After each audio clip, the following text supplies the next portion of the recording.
Welcome to Franchise Empires, where aspiring entrepreneurs learn exactly what it takes to become a successful franchise owner, from one location to 10 and beyond. I'm the Wolf of Franchises. All right, Wolfpack, we have another mailbag episode. If you missed the first one, check it out. I got some good feedback on it. As a reminder, this is meant to be me crowdsourcing questions from you all via my newsletter, via Twitter, or via my website if you want to fill out a form there. And I compile the list. So I try to answer as many as I can. I do 5 minutes of preparation where I order the questions based on ones that either haven't been answered yet or by the ones that would provide the most value, hopefully, to you guys as the audience. Other than that, though, I answered all off the cuff. So I did it again in this mailbag episode. And I answer questions from the lowest cost franchise that can generate $100K a year in EBITDA to what franchises would I buy into today if I could? What franchises, do I think have the best value proposition for someone with a W-2? What are my favorite pet related franchises right now? And so on. So a lot of good questions, as well as someone asked, what are the biggest red flags in the franchise space? So I go through that as well at the end. A lot of great questions, guys. Hope you enjoy. We'll be back again with this in a month. Enjoy. The Wolf of Franchises is the CEO of Wolfpack Franchising, as well as a creator at Workweek Media. All opinions expressed by the Wolf and podcast guests are solely their own opinions and do not reflect the opinion of Wolfpack Franchising or Workweek. This podcast is for informational purposes only and should not be relied upon as a basis for investment decisions. The Wolf, Workweek, and Wolfpack Franchising may maintain positions in the franchises discussed on this podcast. All right, let's get into it, folks. I'll start with the first question. Cheapest franchise that can generate $100K a year in EBITDA. So, I don't love the word cheap. Look, every franchise is an investment. I don't think there's going to be any get-rich-quick scheme ever in the franchise world, at least from the franchisee side. If you want to make a good return, you usually have to invest something up front. That said, I will say that my pick for this question would be Home Clean Heroes. So not the sexiest brand. It's part of the Buzz Franchise Brands platform. Super great team there. I've worked with them on some campaigns and really have gotten to know their team. And they have a very responsible approach to franchising. They have multiple brands that they've worked with. And Home Clean Heroes is a residential cleaning franchise. So a business that's not going anywhere anytime soon. And the investment midpoint is roughly $95,000. And their corporate territory, which has, their corporate outlet, which has 2 territories, does about $270K in net cash flow. So right there, we're seeing a 3x return from the investment midpoint. And, of course, it takes time to ramp to that. And, of course, it takes time to, it's actually 2 franchise fees. But overall, right, I think in general, if you want to look at, the lower cost franchises that can generate that kind of cash flow, home services and non-brick-and-mortar franchises are going to be the way to go. And so the next question that I'm answering that comes from Cole Simpson on Twitter. He's a good follow. He's always posting stuff if you want to check it out. It's, what franchises do you think have the best value proposition for someone trying to make the jump from W-2 to entrepreneurship right now? And for that question, it kind of goes hand in hand with my previous answer, which is home service brands are certainly more attractive right now, especially for someone, right, trying to make that jump. Where, look, brick and mortar businesses are definitely going through some pain right now. Construction costs are increasing, real estate costs are increasing, labor, often, especially restaurant owners, have really been squeezed on the cost of their labor. It is truly a battle out there right now, and they require now even heftier investments. So if you're jumping from a W-2, your goal should be to, it depends on the situation. Maybe you've absolutely crushed it as an investment banker or a lawyer, and you have, a mountain of cash that you can spend and it doesn't really affect your lifestyle. But assuming you're not in that range, then you want to replace your income as fast as possible. And if you don't have a brick and mortar investment to make, and you can build up, again, a territory-based business, whether it's gutter cleaning, lawn mowing, residential cleaning, as I said before, there's tons of options. And I'll self-plug here. You should go to Crockett.com if you just want to view, the 2,500 plus franchises we have on the website and download their FDDs, get quick high-level data points on them. It's a really great resource. That's why we built it, so that you can easily find quick data points on franchises. So home services, though, they're going to offer you that best opportunity to make a lower investment and replace that cash flow as quick as possible. And then from there, right, if you want to take bigger bets, perhaps you move into a brick and mortar franchise. But day one, you're jumping out of a W-2, and maybe you have a family and other expenses to account for. These are generally lower risk, right? Because it's not some trendy new concept that may or may not work. It's usually these services that are tried and true, and it comes down to more about what is the competition like in your local market, and how well can you execute, and how well are you suited to be running a business with a largely blue collar labor force that requires you to, at least at the beginning, do a lot of hand-to-hand combat and sales inside of the home. That's where you're quoting. That's where you're converting people from a quote to a sale. It's not glamorous, but they can be massive businesses. And another franchise called Rolling Suds. It's newer. The CEO, Aaron Harper, partnered with an existing power washing business that wasn't franchising. Aaron brings that franchising experience, and that corporate territory does about $800,000 in profit per year. It's been around for multiple decades, so don't expect to ever get there overnight. Aaron certainly thinks there's a chance that you can get franchisees in that realm, quicker by systematizing things. But I'm sharing this more as an example, just so that you can see, right, you can earn a very healthy amount of cash flow if you stay in the game for the long term. So moving on to the next question, it's also from Cole. It's, if you could buy into any franchise, what would it be?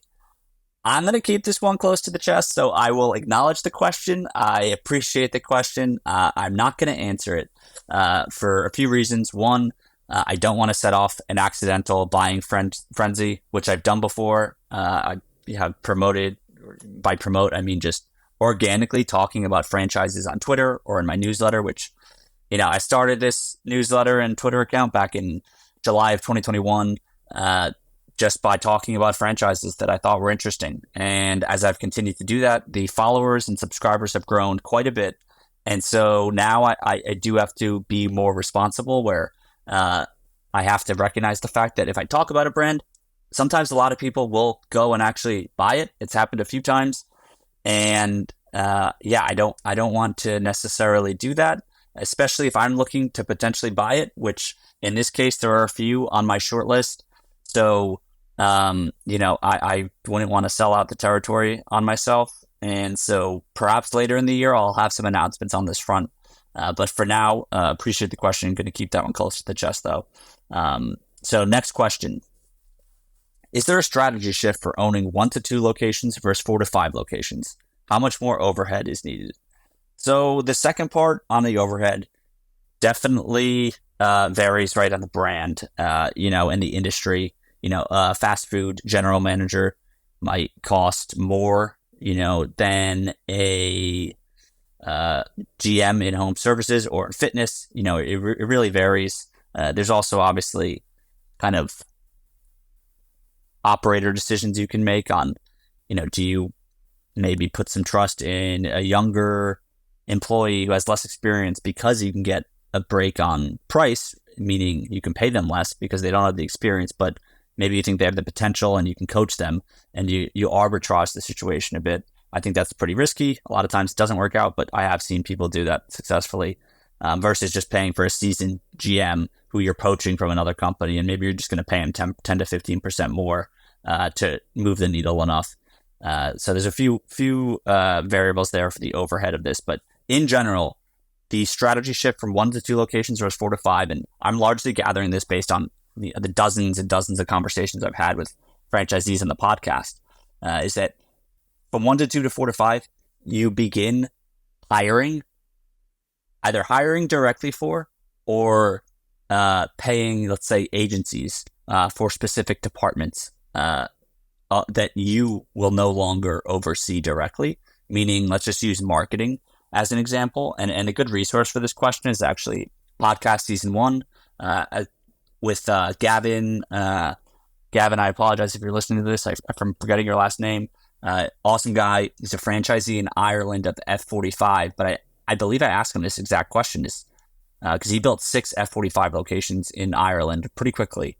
And, I asked him, I was like, hey, what were the biggest differences from going from 1 to 2 and then 2 to 6? So I think he went from 2 to 6 in, a pretty quick amount of time, like a year or a year and a half, maybe. And that his answer, which is pretty much what I found with most operators, is, he is overseeing the marketing, obviously, for location 1. And if they're doing Facebook campaigns, he's running that. And it's him and maybe one other employee kind of helping him with that. But as you grow, right now, let's say you have 3 F45 gyms under your belt, open and operating and cash flowing. It's triple the marketing work.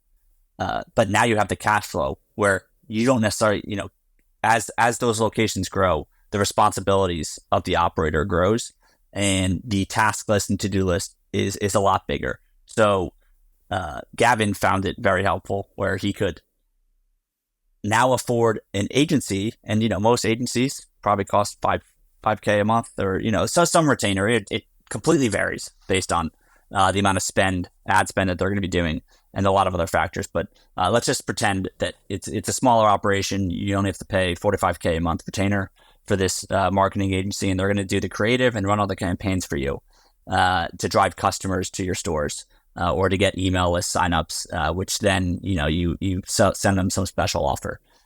Maybe Gavin's making $90K for his first F45 location, paying over 5% up. Well, I shouldn't do, I have a rule, no public math. I'm breaking it here, but let's just pretend like 5K is about 7% of the 90K in profit that he's making on location number 1. That is not a justifiable expense. That's too much on marketing because we're not even accounting for the marketing fee that the franchisor is probably charging them, and any other marketing costs that may have already been built into the business. So at 3 locations, though, now all of a sudden you're dedicating that fee towards 90,000 times 3, hopefully, and you just have a lot more economics to support driving that cost. And so that's just one example, right, with marketing for your locations. And you can apply that to other departments, right? Maybe you hire a recruiting firm to help you with getting employees across your locations versus you doing all the interviews, setting up all the outreach on Glassdoor or any of these other, sites where you're posting jobs. So generally that's the shift, is you really have to start outsourcing or hiring for those broader roles that become more meaningful, right? As you go from just one business location to all of a sudden a growing organization. Great question there too. Next, I thought this question was interesting. Are American fast food franchises oversaturated? How would one start their own chain of franchises and stand out? So it's funny. Are they oversaturated? I mean, this is America. I don't know if we're ever going to be oversaturated with fast food franchises. Is it crowded? Absolutely. There are dozens and dozens or hundreds of fast food brands. But who am I to say that, there isn't room for more? I just think, we love to eat in this country, and I don't think that's changing anytime soon. Certainly, right, people are becoming more health conscious. But you look at the average unit volumes of fast food, especially the winners, a lot of them are going up. There's always winners and losers in this industry. Burger King is currently experiencing pain, and they're trying to do their whole Reclaim the Flame campaign. So, there's ups and downs within the ecosystem, but, overall, I still think there's room for more fast food brands. I think you definitely need to do a lot more work today to stand out, right? Like, I don't think, you can just start a a restaurant with the same menu as Burger King, Wendy's, McDonald's, Carl's Jr., and Whataburger, and all these different restaurants, and just expect that customers will walk in. You definitely need to think very intentionally about differentiation. I think a few ways you can do that is you can index your business and your restaurant concept around product. So let's say like the Raising Cane's approach, where the founder Todd Graves got a lot of grief for this when he was starting the business. That if for those who don't know, Raising Cane's one of the top average unit volumes of any fast food restaurant in the country. I believe it's 4.5 to 5 million per restaurant, possibly more. Don't quote me again. I like answering these questions on the cuff, off the cuff. That is, it's more fun this way. But they have only 5 menu items. All of them are chicken fingers and French fries, and the only other one that isn't, they have a three pack. You can buy 6 chicken tenders. I think you can buy like a 12 piece chicken tender meal which would be, I hope, for multiple people. And then they have like a chicken tender sandwich. So everything's just their chicken fingers. And Todd Graves got a lot of crap because they said, oh, you're only going to build a restaurant on one single product. That's never going to work. Like Chick-fil-A or KFC or all these other businesses can just add that to their menu in a second, or they already have a version of this, and you're going to be out of business. And he said, no, we're going to do chicken fingers better than anyone else in the country. And that's all we're ever going to do. That's all we're going to focus on. And he has never deviated from that strategy, and they are absolutely crushing it. He is a billionaire now, Todd Graves, the founder of Raising Cane. So maybe there's an opportunity like that today where you pick a product that isn't just a cheeseburger or a chicken sandwich, because that's been done 100 times over. And you just have that laser focus and you make it so good that people keep coming back for it. And then you build that reputation, right? As, everyone knows Raising Cane's, it's a bit of a regional brand. Coming from the Northeast, I didn't know it until I moved down to Texas in Austin for a year. But anyone who is in Raising Cane's country knows them for their chicken fingers, right? Because that's all they do. So there could be an opportunity for you to build a business around a core product like that isn't necessarily a core focus of the big boys like the McDonald's of the world. Other option is you can index this around quality. So I have been looking for concepts like this. There's a few that do it, none really franchising too much yet of this, what I would call like a better for you burger. Look, people are eating a lot of fast food, but at the same time, it's no secret of how unhealthy this food is for you. I had a great conversation on the podcast with Jesse of Swizzlers, which is not a franchise, but he has multiple locations of that Bit Burger business in Washington, D.C., and he is trying to disrupt it and doing a great job. However, through Swizzlers, he found another opportunity to build kind of a direct-to-consumer / CPG brand within French fries. So it's called Spuds. So he's kind of gone off on a different path. But I think what he was doing with Swizzlers was phenomenal. And if he ever does come back to try to maybe franchise it, I think there's a lot of opportunity there. But to just build a healthier burger, right? Swizzlers messaging was never, hey, I'm going to come out and be the best burger, or we're a healthy burger. Their marketing is honest and saying, hey, it's a cheeseburger. If you want to be healthy, you can eat a salad, but this cheeseburger doesn't have dozens of chemicals that McDonald's and Burger King and all these other fast food companies put into it. And just for context, there's an ingredient in the buns of McDonald's that it's actually illegal to use this chemical in California, and it's illegal in all of Europe. So there are definitely some really, really, really bad preservatives being put into this food. And just, a healthier, leaner burger concept, I think, could do very well. There are some plant-based versions of this. I don't necessarily think, I've changed my opinion on that. I don't know if an all plant-based menu is needed. I think, there's a lot of people who want to eat meat, especially not everyone wants to eat the lab-grown meat. Now there's almost like new news reports coming out of and speculation of, what are the long-term effects of the lab-grown meat? So I'm not as bullish on that. I think it's still a good alternative. Again, look, I'm not a nutritionist, not a doctor, so please don't take this as, nutritional advice, but I'm just kind of regurgitating what I've seen from the media, as well as feedback from operators and even customers in this space. Like, I don't think of an all plant-based food burger franchise is going to scale to hundreds or thousands of locations. I do think just a healthier, or let's call it less toxic, far less toxic fast food franchise could absolutely crush if you get the branding right, the menu right, and all those those other aspects. So, long answer, but love the question. Next question: what are some pet-related franchises you're excited about in 2024? Really, really good question. So, look, the pet space is, I used to work directly in it. I worked with a pet franchise that we grew, or at least we awarded 100 plus franchise units. The team there has hit, unfortunately, a lot of roadblocks on the franchisor side. However, I would say, for one, I just took my family's dog to Canine Resorts, which this is a much higher investment franchise. It's 1.8 million to 2.4 million. The revenue is about 1.9 million in the FTD, with a profit around 575K. Super phenomenal operation, the one we went to in New Jersey. Really clean, beautiful building. I mean, it's called Canine Resorts for a reason. It's basically like a 5-star hotel for your dog or cat. I believe they do cats.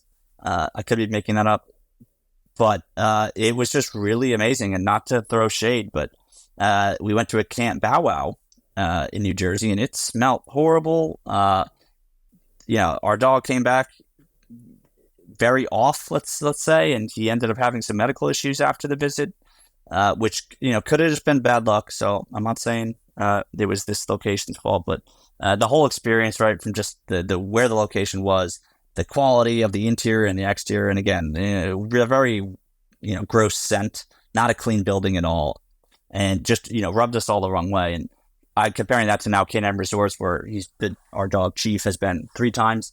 Just a much, much better experience.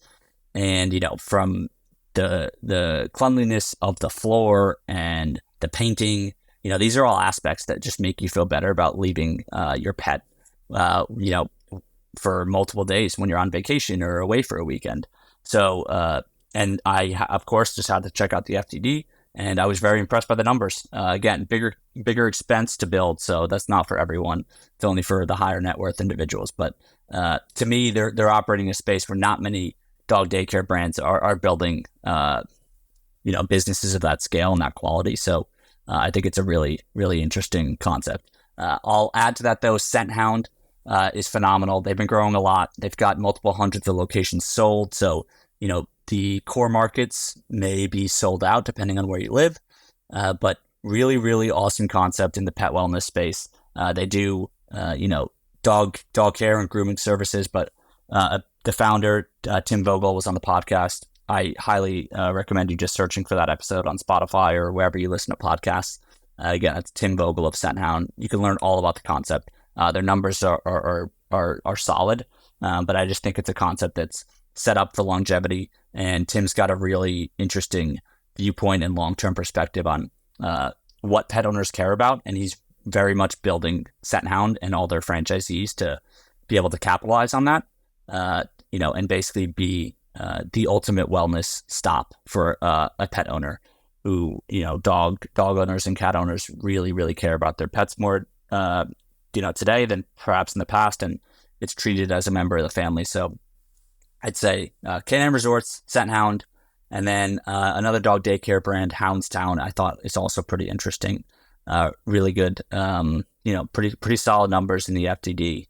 However, again, with any franchise, I will be a broken record. Speak to the franchisees. Don't listen to me. Don't listen to a broker. Don't listen to anyone else. For the most important opinions, franchisees are who you should be going to. And they've already made the investment. They are the ones who will tell you how it is. Speak to as many of them as you can, and you should be able to really validate whatever it is you're hearing from the franchisor team and reading in the FTD. Okay, quick one. How frequent do operators also own their real estate? Anecdotally, I don't really have data on this, but just from my conversations, not many. It's rare for me to find franchisees that actually own their real estate. I'd say just most of the prime markets, franchisees are, um, real estate's already purchased by some real estate conglomerate, and so yeah, you're just you're at the mercy of the landlord in a lot of the prime markets. Any big city and any of the suburbs surrounding the cities. I have met people who are not, in tier 2, 3, or 4 markets that have been able to buy their real estate. And of course, if you can, no brainer, go do it. It makes your portfolio a lot more attractive over the long term. But yeah, I'd say more often than not, most people are just leasing the space. So next question. What are the key operational attributes needed to make a concept a good franchise contender? Any case studies on success or failure converting from company-owned to franchise model? Interesting. So I'd say, honestly, I don't want to, spend too much time on this. I believe I answered in the last mailbag episode, but if not, I definitely wrote a newsletter on this that answers it and covers it in much more depth than I ever could in this quick answer. So if you search, and I'm pulling it up right now, so it's September 25th, 2023. The title is Updated Criteria to Evaluate Emerging Franchises. You can access that on wolffulfranchises.com. Click newsletter, and then scroll down to the newsletter, which the titles are, dated. So you'll see the one from September 25th, 2023. That's the newsletter. I'm writing that for franchise buyers and franchisees looking to buy another franchise. But it's two sides of the same coin here. So what I think franchise buyers should look for is also what I would recommend franchisors should be considering to make their concept a great business for franchisees to buy into. And yeah, so last question here. Let's go with, this is a good one. And this is he's anonymous on Twitter, but this is coming from a current franchisee. He says, there is so much snake oil in this space. What are red flags? Really good question. I unfortunately agree with this take. I have a love-hate relationship with this industry at times. There is a ton of snake oil, and it's very frustrating. So right off the bat, if a sales rep at a franchise brand or a company that is, helping a franchise brand sell their franchise, if that sales rep is doing projections for you, whether they're sending Excel spreadsheets, Google Sheets, sharing over video calls, projections with you, and filling out pro formas for you, that right there, that's a huge red flag to me, because anyone who has some level of experience in the franchise world knows that is a direct violation of the FTC rules about how to sell a franchise. So if a group's doing that, they're either ignorant and they don't know anything about FTC,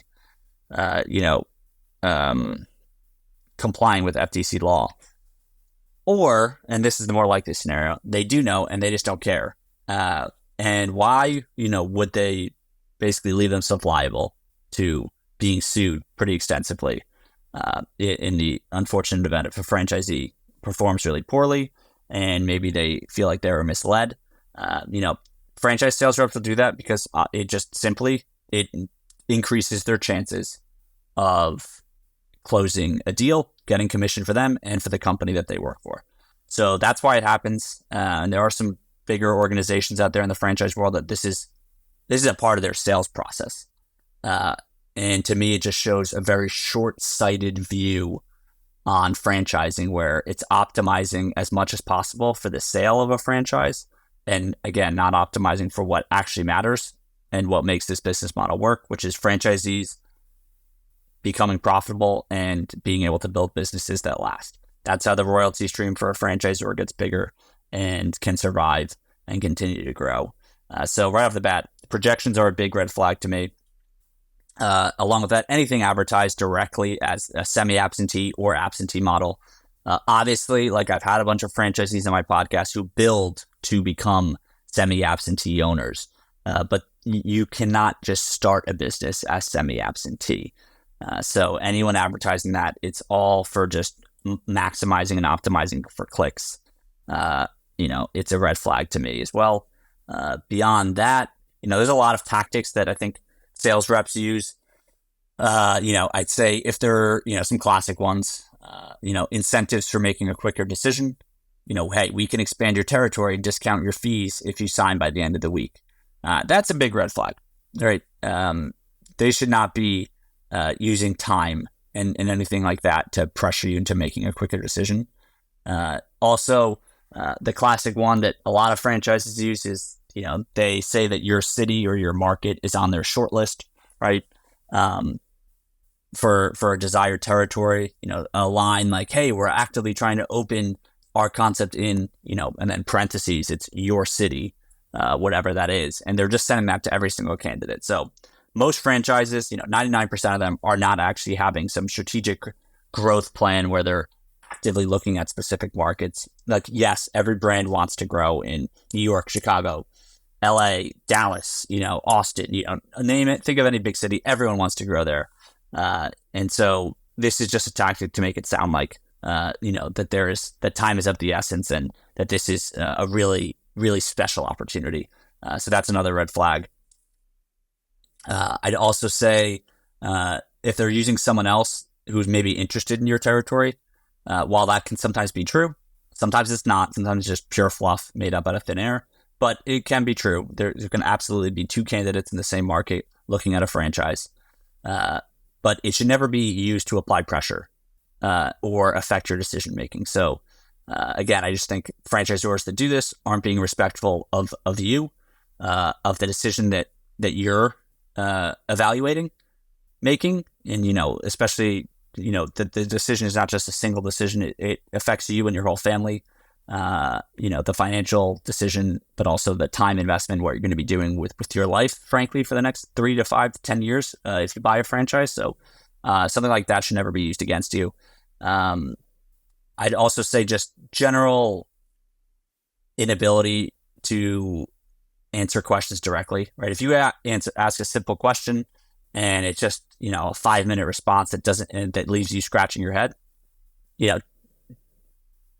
I like to keep it pretty simple. If that's the result of a simple question, that's a red flag. And try reframing it or asking it bluntly again and saying, "Hey, I didn't really follow you on that. Can you just keep it a little shorter?" Because you'd be surprised. A lot of sales reps are fantastic at using smoke and mirrors to confuse people. But I think for this isn't a software sale. This isn't a $50 vacuum sale. This is a multi-6-figure investment that really makes a difference in your life, one way or the other, hopefully for the better. But sales tactics are not okay like that for something of this magnitude. And I think franchisors need to understand the responsibility that they have with their concept and that they are selling an investment at the end of the day. I'd say those are my biggest red flags. I'd also say I love, a brand that I am affiliated with through an investment, Ace Pickleball Club. They're co-founder of that concept. Him and I used to work together. We got him on the podcast. So you can hear from him. His name is Joe Sexton. They actually put this right on their website and talk about these red flags and why they don't do those things. I'm mainly giving them credit because for some of those I read directly off their website that I pulled up because I remember Joe went over it with me. So Joe, if you're listening to this, I gave you the credit that I didn't come up with half of those, but they are classic examples of red flags and, just in the franchise sales process that come up and things that you really shouldn't do. So kudos to Ace for calling it out and trying to do things much more honestly. That's the type of franchises I hope to see more of. Guys, thanks for listening. If you have any suggestions for this segment type going forward, obviously feel free to reply to my newsletter, DM me on Twitter, and so on. Great to hear from you, and I'll be back with this in a few weeks. Thanks. Thanks for listening to Franchise Empires. We're coming to you soon with actionable insights to take the next step on your franchise journey. So make sure to subscribe on Apple, Spotify, Google, or wherever you listen.